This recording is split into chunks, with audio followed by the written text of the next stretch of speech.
ಮೊನ್ನೆ ಖಾಸಗಿ ವ್ಯಕ್ತಿಯೊಬ್ಬರಿಗೆ ಈ ಸ್ಥಳದಲ್ಲಿ ನೀವು ಬರ್ತಡೇ ಆಚರಣೆ ಮಾಡಿದ್ದೀರಾ. ನಮ್ಮದು 18ನೇ ತಾರೀಕು ಬರ್ತಡೇ ಇದೆ, ನಮಗೂ ಒಂದು ಅವಕಾಶ ಕೊಡಿ ಅಂತ ಹೇಳಿ ಅದನ್ನ ಕೊಡ್ತಿದ್ದೀವಿ.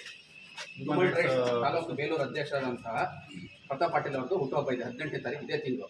ನಾವು ದಿನಪತ್ರಿಕೆ ಹಾಗೂ ಸುದ್ದಿವಾಹಿನಿಗಳಲ್ಲಿ ಈ ಕಚೇರಿನಲ್ಲಿ ಖಾಸಗಿ ವ್ಯಕ್ತಿಗೆ ನೀವು ಅಧಿಕಾರಿಗಳೆಲ್ಲ ಸೇರಿಬಿಟ್ಟು ಹುಟ್ಟುಹಬ್ಬ ಆಚರಣೆ ಮಾಡಿದಂಥ ವಿಡಿಯೋಗಳು ಬಂದಿರೋ ದಿನಪತ್ರಿಕೆಗಳು ಓದಿದ್ದೀವಿ. ಹಾಗಾಗ್ಬಿಟ್ಟು ನಾವು ರೈತ ಪರ ಹೋರಾಟಗಾರರು, ಮಾನವ ಹಕ್ಕುಗಳ ಹೋರಾಟಗಾರರು ಹಾಗೂ ಎಲ್ಲ ಖಾಸಗಿ ವ್ಯಕ್ತಿಗಳಿಗೂ ಕೂಡ ಈ ಕಚೇರಿಯಲ್ಲಿ ದಯಮಾಡಿ ಹುಟ್ಟುಹಬ್ಬ ಆಚರಿಸ್ಕೊಳ್ಳೋಕ್ಕೆ ಒಂದು ಅವಕಾಶ ಮಾಡಿಕೊಡ್ಬೇಕು ಅಂತ ಹೇಳ್ಬಿಟ್ಟು ಸೂಪರಿಂಟೆಂಡೆಂಟ್ ತಮ್ಮಲ್ಲಿ ಒಂದು ಮನವಿ ಮೂಲಕ ನಾವು ಅರ್ಜಿ ಕೊಡ್ತಾ ಇದ್ದೀವಿ. ದಯವಿಟ್ಟು 18ನೇ ತಾರೀಕಿಗೆ ತಮ್ಮೆಲ್ಲರ ಸಹಕಾರದ ವತಿಯಿಂದ ನಮಗೆ ಒಂದು ಹುಟ್ಟುಹಬ್ಬ ಆಚರಣೆ ಮಾಡ್ಕೊಳ್ಳಿಕ್ಕೆ ದಯವಿಟ್ಟು ನೀವು ಒಂದು ಸಹಕಾರ ಕೊಡಬೇಕಾಗ್ತದೆ. ಯಾಕೆ ಅಂತ ಹೇಳಿ ನಾವು ಹೇಳ್ತಾ ಇದ್ದಾರೆ 18ನೇ ತಾರೀಕಿಗೆ ನೀವು ಕೊಟ್ಟಿರೋದನ್ನ ನಾವು ದಿನಪತ್ರಿಕೆ ಹಾಗೂ ರಾಷ್ಟ್ರೀಯ ಸುದ್ದಿವಾಹಿನಿಗಳಲ್ಲೂ ರಾಜ್ಯ ಸುದ್ದಿವಾಹಿನಿಗಳು ಕೂಡ ಗಮನಿಸಿದ್ದೀವಿ.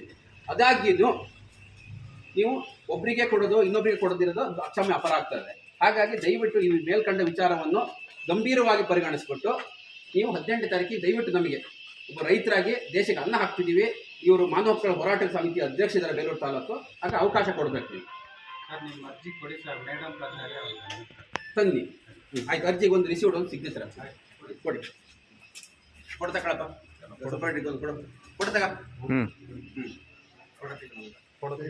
ಸೈನ್ ಹಾಕಿದೆ ಹಾಗೆ ರಿಸೀವ್ ಕೊಡ್ತಾರೆ.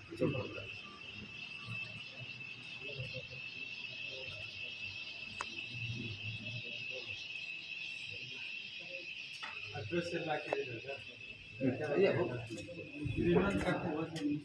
ಅಲ್ಲ